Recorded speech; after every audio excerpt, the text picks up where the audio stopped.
In this video, we're going to be reassembling this AEB 1.8T Audi Volkswagen 4-cylinder head. So in this case, it's an AEB engine head. It's going to be a very similar process for any other engine codes. So let's get started. First of all, I have all of these valves lapped and sealed. So we did the water test where you plug the hole, put the water in, and if any of it leaks through, you know it won't hold compression. But right now, all of these have passed the water test. So we know the valves are good and it will hold compression. Now what we're gonna do is take our tappets and the springs and attach them to the valves. The tappets have a taper on them when assembled together, and it holds the spring attached to it, holds pressure on the valve, and that keeps it sealed until the camshaft pushes it down. Now we're going to start installing the springs. We just need to drop them in there, and then using the clamp we have here and a little jig we made, we're gonna clamp this down on the valve, and then using a small screwdriver with some grease, it'll stick to the back of the tappets. We're gonna put them in place. This is really the tricky part, getting them back in. We'll just dip the screwdriver in there, and you can see it gets a nice layer of grease, and the tappet at this point sticks right on. You want to make sure that the taper is facing down, so that taper is going this way, which is what we want. And actually I'm going to get a little bit of grease on the inside because that's also important. Now we'll put the first one in place, and then you got to kind of spin it around to the back, and then we'll put on the second one. And now we'll place on the second one, just like that. Now we can release the clamp, and you can see that was successful. And now we'll do that same process to the next 19 valves. Now we've got all the tappets in and the springs installed, we need to resurface the head down here where the valves are. And that will make sure that the head gasket has a flat surface and everything will seal properly. A piece of 1/4-inch glass works nicely for flattening the surface, but only as long as the glass itself is flat. So taking a straight edge and just make sure it doesn't rock. Go in all directions, and if you feel it rocking or anything, or you actually see gaps in there, you know that this isn't flat. Most of the time, 1/4-inch, you might get some flat stuff, but it's super important to check. And then whenever we're done resurfacing it, we're gonna check it with a thin feeler gauge with a straight edge and make sure that it doesn't slide through at any point. Now we're looking at the shiny spots where the lines are going this direction. So just where it's not scraped or where it's not shiny, so like right here, that's a low spot, and we need to keep sanding until all of those are gone. This one was pretty flat, so it didn't take too much of sanding, and you can see everything has those lines. We're gonna go ahead and check this with a straight edge to make sure. But I like how this is looking. If you have a little bit more of a warped head, it'll take a bit longer. This only took about 5 minutes. Now with a straight edge on here, we're gonna try to get a feeler gauge underneath it in all directions.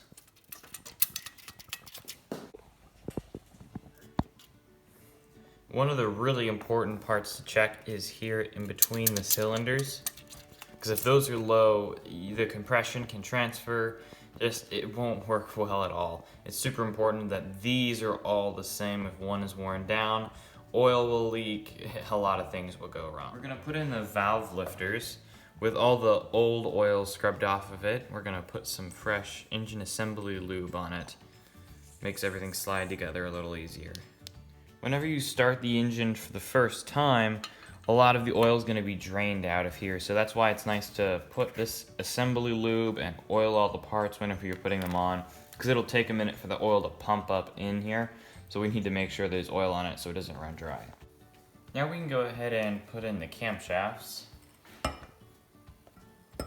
and line it up. It's a little easier now to line up that timing mark right there, which is a little square, and then also on the other side. It just makes it easier right now. And put in the second camshaft with that timing mark facing up, and then also get our seals lined up here in their seats. Now with our camshafts in, we'll slide in our chain Now we'll install the chain tensioner. It's easier if we get it on this first camshaft here and slide this under. Give the chain some free room, and then we can slide in the second camshaft.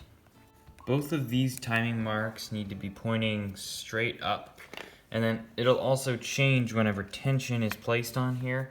So they might be both in or out a little bit, it depends, but they both need to be pointing straight up. You can see this one, whenever it's in place, is moving over this way too much, so it needs to go just one tooth over. In order to verify that these are straight up, they have marks on some of these camshaft holders, and whenever you put them on, it helps you to make sure that they're straight up. So if we look at this one, it's straight in front of that arrow, and same with the one on this side. Although for sometimes it's a little tricky to get these on, so I had to put a few other ones on back here to pull everything into place. Now these aren't fully tightened on here. I don't want to just put these on. You wouldn't want to do that. These are cast iron. They can snap pretty easily. So be careful whenever you're doing it, but I just wanted to get these on enough, make sure everything is lined up correctly, which it is. So now we can start putting on all these holders and getting everything in. Now I'm going to pull these off and make sure we get that engine assembly lube in here, because we don't want these to be running dry. You don't want it to grind. And we'll smear this around on here. Make sure all the surfaces are covered. Whenever we put these on here, we don't want to just start from one side and go all the way to the other. It's going to kind of build tension, and since this is cast iron, it can snap. So we want to kind of even it out. Start tightening it here, start tightening it here, here, and just bring it down even. It's a good idea to keep all these organized whenever you take them off. Put them like on a piece of cardboard so you can keep the order the same. If you do lose the order, each one of these are numbered. There's 3, 4, 5, so you know where to put them, but it's a little bit easier if they're already in order. So when you're doing this, just make sure that you're watching which ends are moving. If you want, you can start from the inside, go to the outside. I think that's probably the best. It's gonna make sure it's even, but it's not just that, but it's also watching them. If you see one side is really not tight, then you wanna tighten that. Keep everything always tight, and that'll slowly bring everything down, and that's how you keep the even pressure. When you're installing these cam caps, make sure you look at these, they're little seats. Make sure that they're not deformed, because whenever you bolt them on, you can see here it was actually starting to deform the aluminum, and it could crack them. These cam cap bolts are torqued to 7 foot-pounds, which is equal to 84 inch-pounds. And I'm going to torque them in the order that the manual says. I've seen people torque them from the inside to the outside. There's nothing wrong with that. We have them snugged down at this point, but I'm going to follow what the manual said and torque them starting from this side and moving over.